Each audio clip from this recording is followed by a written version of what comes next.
It still doesn't sit right with me, and maybe writing it out will help make sense of how everything unraveled. My name's Jackson, I'm 33, and I never thought I'd be the type of guy to get caught up in some Hallmark movie Family Feud drama. I live a pretty quiet life, work in real estate law, and keep to myself. I've always been more of a behind-the-scenes guy, dotting I's, reading the fine print, keeping things steady. Not exactly someone you'd expect to become the center of a family-wide storm over a dead grandma and a lake house. But here I am. Growing up, I wasn't especially close to most of my extended family. My dad's side always had this weird hierarchy thing going on, like everyone was jockeying for position at some invisible family table.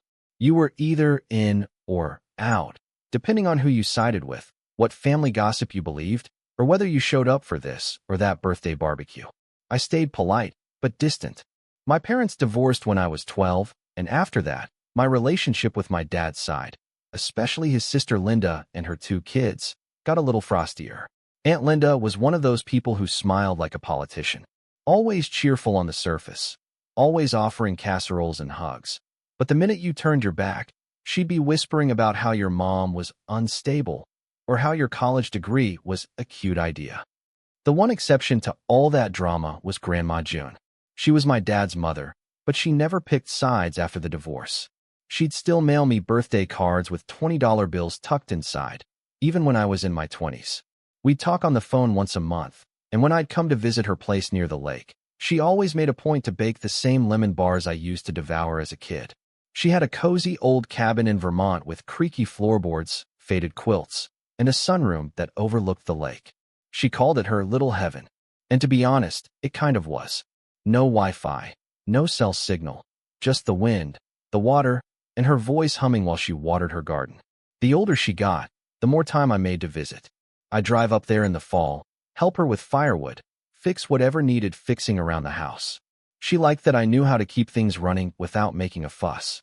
She told me once, some folks love being seen helping. You just help. I don't know why that stuck with me, but it did. Now here's where things start to feel off. About a year ago, Grandma June fell and broke her hip. It wasn't life-threatening, but it slowed her down.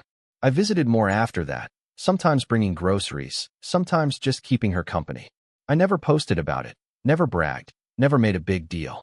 Meanwhile, Aunt Linda and her kids, Ashley and Corey, hadn't visited her in years. Not even on holidays. They'd call sometimes, short, stiff conversations that always ended with, "Well, let us know if you need anything." But they never showed up. June never badmouthed them, but I could tell it hurt. She'd mention how Ashley didn't call on her birthday, or how Corey only texted when he needed something for school. Still, she smiled through it. That was June. When she passed away earlier this spring, I didn't find out from a phone call. I found out because a mutual friend, Miss Evelyn, who used to help Grandma June with her groceries, texted me and said, "I'm so sorry for your loss. She was so proud of you." I blinked at the message for a full minute before it sank in. I had no idea she'd even passed. No call, no text, no word from Aunt Linda or anyone. I immediately tried calling Linda. No answer. I texted Corey. Read, no reply. I messaged Ashley on Facebook. Nothing. It was like the entire side of the family ghosted me overnight. It was Miss Evelyn who finally told me the funeral had happened 2 days earlier. 2 days. She was buried already. I sat there in my apartment, stunned. Not invited. Not even told. I had been the only one taking care of her in the last few years, and they hadn't even told me she was gone. I didn't know what to do with that. My stomach twisted with a mix of grief and betrayal. I kept thinking, maybe it was a mistake. Maybe they forgot. But how do you forget to tell someone about a funeral? Especially someone who was at her house every month. I drove up to the lake house that weekend. Her car was still in the driveway. Everything looked still, but I had a key. June had given me one years ago. I let myself in and sat on the same floral couch we used to drink tea on. Her slippers were still under the coffee table. Her knitting basket was on the armchair. It looked like she could walk in from the kitchen any second. On the kitchen counter was a small envelope addressed to me. Not fancy, just Jackson in her handwriting and a tiny sticker of a butterfly on the seal. I opened it with shaking hands. Inside was a short note. "If you're reading this, I've moved on. I hope I get to see your grandfather again. Thank you for always being there for me. I've made sure you'll be taken care of. Don't let them talk circles around you. They'll try. Love you always, June. I don't cry easily, but I sat at that table for a long time, just staring at that note, feeling like my chest had cracked open. Then I remembered something. About a year ago, June had asked me to help her update some of her estate documents. I hadn't thought much of it at the time. I'm a real estate attorney, so she figured I'd know what to look for. I helped her get in touch with a colleague of mine who specialized in estate law, and I'd sat in on one of the Zoom calls. She'd been clear about a few things. She wanted the lake house to stay in the family. She didn't trust Linda to manage it. She wanted me to have it. She said I was the only one who truly appreciated it, not just for the property value, but for what it meant. I hadn't seen the final version of the documents, but I knew she'd followed through. And when I went up to the attic that same day, I found the folder where she kept her important papers: birth certificate, social security card, and her will. Signed, witnessed, notarized. I also found the deed to the property, with a transfer on death clause naming me. I didn't know what I'd need them for at the time. I just brought them home with me. I didn't expect to have to prove anything. I was grieving. But 2 weeks later, everything exploded. It started with a knock at the door of the lake house. I had driven up again to begin going through June's things, slowly, carefully, the way she would have wanted. I was sorting books in the living room when I heard tires crunching outside. I figured it was Evelyn or one of the neighbors. Instead, it was a man in a navy suit and a woman in heels stepping out of a silver SUV. She had a clipboard. He had a blazer. And trailing behind them was Ashley. Ashley waved like she owned the place. The woman in heels looked annoyed to be there. The man looked confused. "Jackson," Ashley said, tilting her head like I was the one who didn't belong. "Yeah." I stepped onto the porch, already tense. "We're just doing a quick walkthrough for the listing," she said, gesturing at the house. "Listing?" I frowned. "What listing?" Ashley blinked, then smiled like I was a 5-year-old who didn't understand how crayons worked. "The house. Grandma promised it to Corey, remember? We're getting it ready to sell." There was a beat of silence where I genuinely thought I'd misheard her. Then I looked past her at the realtor. He gave me a tight smile. "Sorry, are you the tenant?" I laughed once. A sharp, confused sound. "No, I'm her grandson. And the house isn't for sale." Ashley's smile started to twitch. "Jackson, come on. Grandma told us years ago that Corey would get the house. We're just following through." She walked toward the door. I stepped in front of it. "No," I said. She stopped. The two professionals exchanged a glance. The woman with the clipboard started typing something on her phone. Ashley's voice dropped. "Don't make this difficult. You weren't even at the funeral." I felt something hot crawl up my neck. "I wasn't invited," I said slowly. "No one told me. I found out from Evelyn." Ashley crossed her arms. "Well, I'm sorry if there was a mix-up, but this isn't about that. Corey already told people he's getting the house. It was understood. And now we have a buyer who's really interested." "That's going to be a problem," I said, stepping back inside for a moment. When I returned, I had the will in one hand, the deed in the other. Ashley's face changed. And when I said, "This house was left to me, by name, in writing, and I'm not selling it," her jaw clenched so hard I thought she might crack a tooth. That's when she said it. "Well, we'll see what the judge says." She really didn't know who she was talking to. I gave her the longest, slowest look I could manage. Then I smiled. "I've got one on speed dial." And that was when the games really began. That night, I barely slept. I kept replaying the whole confrontation in my head. Ashley's smug expression, the realtor's clipboard, the way they spoke to me like I was a squatter in my own grandmother's house. The audacity of it all. It wasn't just about the property anymore. It was about the erasure. Like I'd never mattered. Like the years I spent stacking firewood in the cold, driving up after work to fix leaky pipes, sitting with June when her hands trembled too much to hold her teacup. That had all been invisible to them. Disposable. They wanted her memory, but only the parts they could cash in on. I stayed at the lake house that night, double-checking the locks even though I knew Ashley wouldn't try anything yet. I pulled out June's will again and stared at it under the lamplight, running my thumb over her signature. It was all there. The house, the contents, everything, willed to me.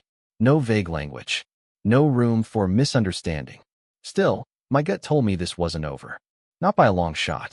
Sure enough, the next morning, I woke up to 3 missed calls from Aunt Linda. And a text. "Jackson, we need to talk. Call me." No greeting. No apology. Not even a "sorry for your loss." I took a deep breath and called her. She answered on the first ring. "Well, Good morning, stranger. Her voice was sickly sweet, the kind of syrupy tone you use with a customer you secretly hate. I was wondering when you were going to crawl out of your little hidey hole and join the family conversation. I ignored the jab. I heard Ashley tried to show the house. She laughed like I'd told a funny joke. Yes. Well, there's been some confusion, clearly.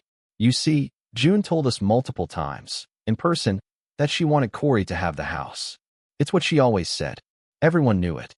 You must have misunderstood. I stared at the wood grain of the dining room table, trying to keep my voice level. There's a signed will, Aunt Linda, and a notarized deed. I didn't misunderstand anything. A beat of silence. Then her tone hardened. That old cabin was supposed to stay in the family. Your grandma wanted it to go to someone who would keep it as a legacy. And she trusted me to do that. Another pause. Then, suddenly, a low chuckle. You think you're special, don't you? Just because you played handyman a few times a year and buttered her up with tea and visits. I felt my chest tighten. I was there when no one else was. And that makes you entitled to everything? She snapped. To her house? Her land? What about the rest of the family, huh? What about Ashley, who spent her childhood summers there? Corey, who was her only grandson until you decided to slither back into the picture. I blinked. Slither? You were always the distant one, Jackson. Always too good for us. Living your little fancy life in the city. You think June didn't see that? She pitied you, that's all. That line, she pitied you, hit something I didn't know was still raw. I ended the call. I didn't yell. I didn't argue. I just hung up and stared out the window at the lake, which was still and glassy in the morning light. June used to sit there and watch the ducks drift by. I imagined her voice. Don't let them talk circles around you. They were trying. Hard. Over the next few days, the pressure started ramping up. It started small. Weird cars parked on the gravel road near the property. Flyers for realtors left on the porch.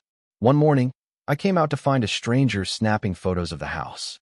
When I asked him what he was doing, he said, "Oh, I was told this was going up for sale." Told? By who exactly? I spent the next week working remotely from the lake house, just to keep an eye on things. I didn't post anything online. I didn't respond to family group texts that suddenly included me again, as if nothing had happened. Ashley sent me a, "Hey, hope we can talk this out" message like we were old high school friends who'd had a falling out over prom drama. I ignored it. Then came the bombshell. The betrayal that flipped the switch. One rainy Thursday, I got a call from Evelyn. Miss Evelyn, the sweet old neighbor who used to help June with groceries and gardening. She sounded shaken. "Jackson. Honey, I didn't know if I should call you, but I think you need to come over. Right now." I grabbed my coat and ran to her house. She handed me a manila envelope. "This came to my mailbox by mistake," she said quietly.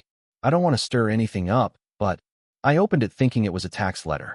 And, well, you should read it. Inside was a printed email thread. Dozens of messages. Between Ashley, Aunt Linda, and a lawyer. Not June's lawyer. Not the one I'd helped her hire. But their lawyer. The emails were weeks old, dated right after June's passing. They'd already been consulting about the house. They were discussing potential loopholes in the will. Whether June had been of sound mind. Whether my involvement in drafting the documents might be considered a conflict of interest. They were building a case to challenge the will. But that wasn't even the worst part. There was a section where Ashley mentioned leverage. Specifically, how they might force me to sell by making life difficult. She mentioned people with cash offers ready to move. She wrote, and I quote, "If Jackson thinks he can play lawyer, he's in for a wake-up call. Once he realizes the legal fees and family fallout, he'll fold. He always folds. We just need to keep the pressure on." I felt like I'd been punched in the gut. It wasn't just some petty family drama.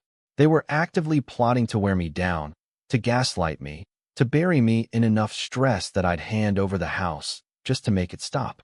I didn't sleep that night. I didn't even turn the lights off.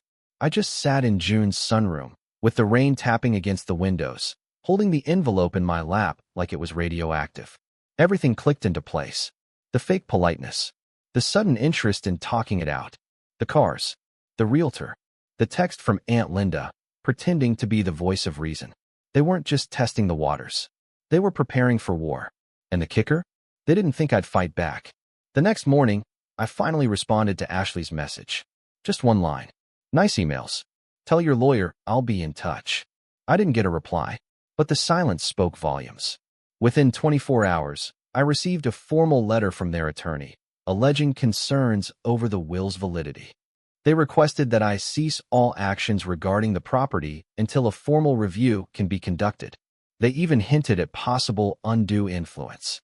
It was a bad bluff, because they didn't know that I had copies of everything: the estate paperwork, the witness signatures, the Zoom recordings, the logs, the emails. They didn't know I'd already spoken to June's estate attorney, who was more than happy to testify that June had been lucid, determined, and very clear about her intentions. They didn't know that I wasn't scared. But that wasn't the part that broke me. The part that really shattered something in me was when I drove into town for groceries the next day and ran into my cousin Corey outside the gas station. He was laughing with some of his friends, all of them leaning against a truck, sipping sodas. When he saw me, he smirked. "Hey, Jackson, heard you're squatting at Grandma's." I froze. "Excuse me." His buddies chuckled. Corey just shrugged. "Come on, man. We all know it was supposed to go to me. You're just delaying the inevitable. Mom's got this handled." I stared at him. My chest felt like it was filled with broken glass. "Is that what this is to you?" I asked. "A prize." He popped the cap off another soda. "It's just business." I didn't say another word. I got back in my car, hands trembling, and drove straight to the courthouse. Not to argue, not to shout, but to prepare. Because this wasn't just about June's house anymore. This was about every snide comment, every family gathering where I was treated like the outsider. Every year they let her sit alone while they posted vacation pics and pretended they cared. It was about the legacy of a woman who meant more to me than all their scheming combined. And I wasn't going to let them take her memory or what she left behind without a fight. So I made one call. And that's when the judge answered on the second ring. I wish I could say that one phone call to the judge fixed everything. That justice swooped in, family drama dissolved, and everyone got what they deserved. But real life doesn't work like that. Not when you're dealing with people who know how to twist the truth, especially when they've spent years pretending their lies are the truth. The call didn't magically solve anything. It just got things rolling. Judge Marlone was someone I knew professionally. We weren't best friends or anything, but we'd worked on a housing dispute case together 2 years earlier, and I'd left a good impression. He wasn't the kind of guy who took sides, but he was the kind of guy who hated bullies. He listened carefully as I laid everything out: the will, the deed, the shady emails, the funeral I was never told about. He didn't interrupt once. When I finally stopped talking, he just sighed and said, "This isn't just about a house, is it?" "No," I said quietly. "It's not." He offered to refer me to a colleague who specialized in contested estates. I thanked him and took the number down, but when I hung up, the weight of everything still pressed hard against my chest. It didn't matter that I had the law on my side. It didn't matter that June's wishes were clearly documented. What mattered was that my own family had turned me into the enemy, and they weren't going to stop just because I had paperwork. They were going to keep pushing, keep undermining, keep lying, because they weren't just trying to take the house. They were trying to take the narrative. And that's a different kind of battle. The first crack showed when my boss called me a week later. "Hey, Jackson. Listen, I wanted to check in. Everything okay?" I told him I was dealing with some personal stuff and that I'd been working remotely to handle it. He hesitated. "I understand. It's just someone from your family left a voicemail here. Said you might be going through a mental health episode, that you weren't fit to handle estate work at the moment." I stood up from the couch so fast I nearly knocked over the lamp. "Who?" I asked, already knowing the answer. Didn't say, but it sounded like an older woman. "Linda. My own aunt was calling my place of work, trying to sabotage my job. I don't know what stunned me more, that she would stoop so low, or that she thought it would work." I reassured my boss, sent him copies of the will and deed, explained the situation without going into the emotional mess behind it. He told me not to worry, that I'd built enough credibility to withstand whatever circus they're trying to start. Still, I couldn't shake the feeling that the ground was slowly shifting beneath me. A few days later, I got a letter from the town zoning board. Apparently, someone had filed a complaint suggesting that the lake house had code violations and unapproved modifications. Another day, another blow.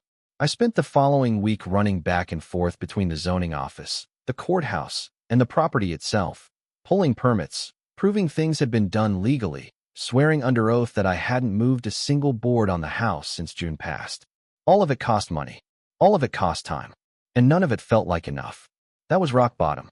Not because of the paperwork, or the money, or even the stress, but because I started to feel like June had made a mistake. Like maybe she shouldn't have trusted me with this. Maybe I wasn't strong enough to handle it. Maybe Linda and Ashley and Corey were right. Maybe I didn't belong in the family. Maybe I never had.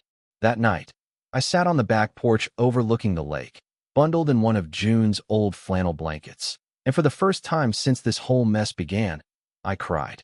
Not just from sadness, but from helplessness. I felt like a little boy again, standing outside the circle, watching everyone else laugh and bond and be a family while I sat quietly, hoping to be invited in. But then something happened. Something small. Something stupid. But it changed everything. It was a card. Just a simple, handwritten card that showed up in the mailbox one morning. No return address. Just my name in scratchy cursive. Inside it said, I used to sit with June every Saturday. We'd drink tea and talk about birds. She loved you so much, Jackson. She said you were her lighthouse. Don't let them snuff that out. The lake remembers you. We all do. It wasn't signed, but it was real. And it reminded me of something I'd forgotten. I wasn't alone. June had built a life up here. She had friends, neighbors, people who saw what was happening, who knew the truth, even if they weren't shouting it from the rooftops. And maybe that was enough. Maybe I didn't need to win some massive courtroom drama to honor her. Maybe I just needed to keep going. So I did. I stopped reacting. Stopped feeding their drama. I got a new lawyer, someone sharp, patient, and quietly lethal. She reviewed the will, the deed, the emails, and gave me a single nod. They don't have a case, she said, but they'll keep bluffing. Let them. She advised me to start documenting everything. Every call, every text, every suspicious car that drove by. I set up cameras. I backed up files. I built a digital fortress around myself, not because I was scared, but because I was ready. And while I waited for the next move, I started rebuilding. Not just legally, emotionally. I cleaned out the lake house. Slowly, carefully. Each drawer, each closet, each dusty photo album. I found old letters from June's youth. Newspaper clippings from the 70s. A box of Polaroids labeled Jackson's Visits that nearly broke me all over again. I framed one of them. Me, maybe 10 years old, standing by the dock in a too-big life jacket while June held a fishing pole with a triumphant grin. I hung it in the kitchen. I started fixing things that had gone untouched for years. The roof leak? Patched. The back steps? Reinforced. I restained the deck and repainted the shutters. Every nail I hammered, every plank I sanded. It felt like stitching a wound closed. Neighbors started stopping by again. Evelyn brought cookies. A man named Doug helped me rewire the garage lights. Mrs. Patel from 3 doors down brought me fresh tomatoes and said, "It's nice to see the house full of life again." I didn't post anything online. Didn't tell anyone what I was doing. But word got around. And then, without warning, the house itself started reminding me who I was. There was one night, late summer, when I left the windows open and heard the loons calling across the lake. Just like they did when I was a kid, curled up on the pull-out couch in the living room with June humming softly from the next room. The sound hit me like a wave. It wasn't grief anymore. It was comfort. I was home, not just in the house, but in myself. I wasn't the outsider anymore. I was the keeper, the one June had trusted, the one who stayed. And slowly, I stopped second-guessing that. The calls from Linda grew less frequent. The threats more desperate. One email actually said, "You're tearing this family apart." As if I was the one who ghosted a funeral and tried to backdoor a property sale. I didn't respond. I didn't need to, because I had something better than retaliation. I had roots, and they were deeper than anything they could see. But I still hadn't told them about what I'd found in the attic. About the other envelope tucked inside the same folder as the will. The one marked, "If they try anything." I hadn't opened it yet, but I would soon, because a storm was coming. And June had left me one final weapon. I waited until nightfall to open the envelope. The one labeled, "If they try anything." I don't know what I expected. Some last words of encouragement, maybe. A heartfelt letter reminding me to be strong. What I didn't expect was documentation. Inside was a handwritten note. Short, in June's precise cursive. "If they're being difficult, use this. Make sure you talk to Earl. He'll know what to do. Love you." Tucked beneath it was a small, thin stack of documents. Some photocopies, some originals. At first, I didn't understand what I was looking at. Then I saw the name. Earl Whitmore, local attorney, semi-retired. And beneath that, a letter of intent, a trust document dated 2 years before her official will. And this is what made my heart skip, a signed agreement between June and a private conservation trust. The lake house and the land surrounding it, if ever threatened by sale outside the family or misuse for commercial purposes, would be automatically flagged for easement protection. It was a trigger clause. June had installed a legal landmine. The document wasn't binding like a will, but in combination with the will and deed, it painted a very clear picture. June had anticipated everything, including them. And this Earl guy? Apparently, he was the one who'd helped her set all of it up. I found his number scrawled on the back of the envelope. The next morning, I called. The phone rang 5 times before a low, gravelly voice answered. Earl Whitmore. Hi, Mr. Whitmore. My name is Jackson. I'm June Alder's grandson. Silence. Then a soft chuckle. Well, I'll be. I wondered when you'd call. She left me your number in case. They tried to take the house, he finished. Yeah, she figured they would. We had long talks about it. He invited me to meet at his office the next morning. It was a modest place, tucked between a diner and a hardware store, with peeling window decals and a front desk that looked like it hadn't been dusted since Y2K. But inside, Earl was sharp, clear-eyed, old school, the kind of man who called you son, even if you weren't related, but didn't tolerate nonsense from anyone. He showed me additional documentation, emails from June, notes from their meetings, even a video recording where June discussed her intentions with both Earl and his paralegal present. I watched her speak with clarity and fire. My family only comes around when there's something to gain. But Jackson? He's here when it's inconvenient. He's here when it matters. If they try to spin this, make him out to be some schemer, I want this on record. I chose him. I trust him. And I'm not confused. I swallowed hard watching that clip. My chest felt like it might implode. Earl leaned back in his chair and folded his hands. With this, they don't have a case. At best, they'll delay things. At worst, they'll embarrass themselves. I nodded. Then let's make them very embarrassed. From that moment, things started shifting. Quietly, strategically. I didn't need a courtroom brawl. I needed a plan. A setup. First, I made a list of allies. People I could trust, people who'd been close to June, people the court and the community respected. Evelyn, of course. Doug from next door. Mrs. Patel, whose son I'd helped repair a fence for last winter. I didn't ask them to take sides. I simply told them the truth. I showed them the documents, the will, the emails from Ashley. One by one, they shook their heads and muttered variations of unbelievable, and she'd be heartbroken. Second, I secured the house. I upgraded the locks, installed motion sensor lights. A buddy of mine in security helped me hook up discrete cameras, cloud-backed, with facial recognition. I wasn't paranoid. I was prepared. Third, I quietly recorded every interaction from that point forward. When Aunt Linda sent another family email suggesting I return what rightfully belongs to the next generation, I flagged it. When Corey posted on Facebook about getting ready to renovate the lake house, I screenshotted it.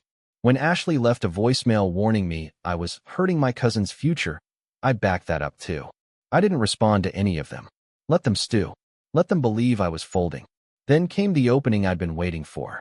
Ashley posted on her Instagram story a selfie in front of the lake house sign, complete with a geotag and the caption, "One step closer to our summer escape, #family property." Except she wasn't standing on public road. She was on the property, without permission, which meant she'd trespassed. I forwarded the footage to my lawyer. That was step 1.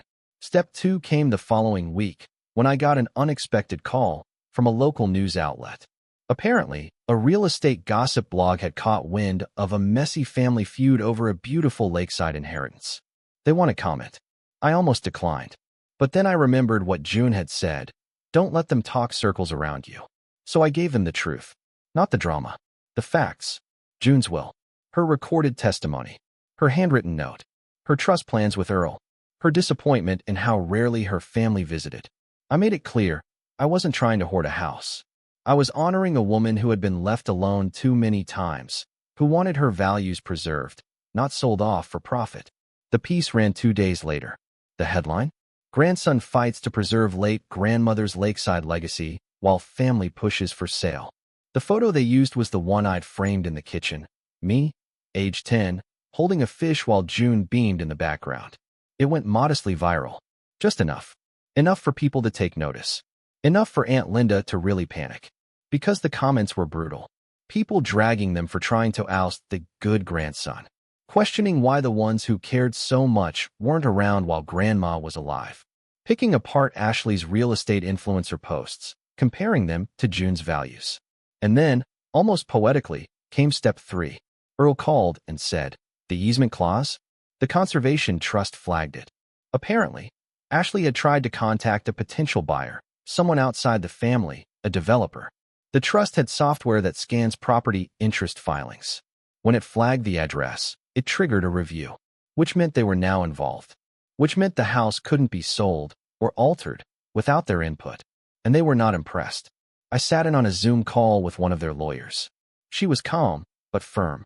"We don't usually intervene unless misuse is suspected. In this case, it seems like there's an effort to completely disregard the decedent's expressed wishes. That concerns us." They sent an official letter to my lawyer, and we added that to the stack. The final piece of the setup came from June herself. While sorting through her old files, I found a spiral notebook tucked into a drawer labeled recipes. Only half the pages were recipes. The rest? Letters. Unsent, unfiltered, unsparing. Letters she'd written to Linda, to Corey, to Ashley. Some were sad. Some were angry. Most were just honest. She wrote about the loneliness. The birthday calls that never came. The time Ashley had canceled a visit to go to a music festival. The Christmas when Corey promised to shovel her driveway and never showed up. And then, on the last page, in shaky pen, "If they want to fight him, let them. He won't back down. He's the one thing I'm proud to leave behind." That was it. That was the final nail. I scanned the letters, saved them, and quietly, I began drafting a speech. Because court was coming. And this time, they weren't going to catch me off guard. This time, I wasn't just defending a house. I was defending her. Court was held on a Monday. It was drizzling that morning, a cold gray mist hanging over the courthouse steps like something out of a noir film. I arrived early, dressed in a dark blue suit, freshly shined shoes, and June's old pocket watch in my coat pocket. She'd given it to me 2 years ago, just because. I'd never worn it until that day. Inside, I saw them. Aunt Linda, in an expensive-looking black dress like she was attending a funeral again. Her expression, a cocktail of fake grief and strategic indifference. Ashley sat beside her, thumbing through her phone, nails perfectly manicured. Corey showed up late. Jeans, hoodie, and earbuds still hanging around his neck like he didn't realize he was walking into a war. Their lawyer, a young guy with slicked back hair and a face that screamed, "Trust Fund," was already seated at their table, flipping through a binder like he was preparing for a college debate. He didn't even glance at me.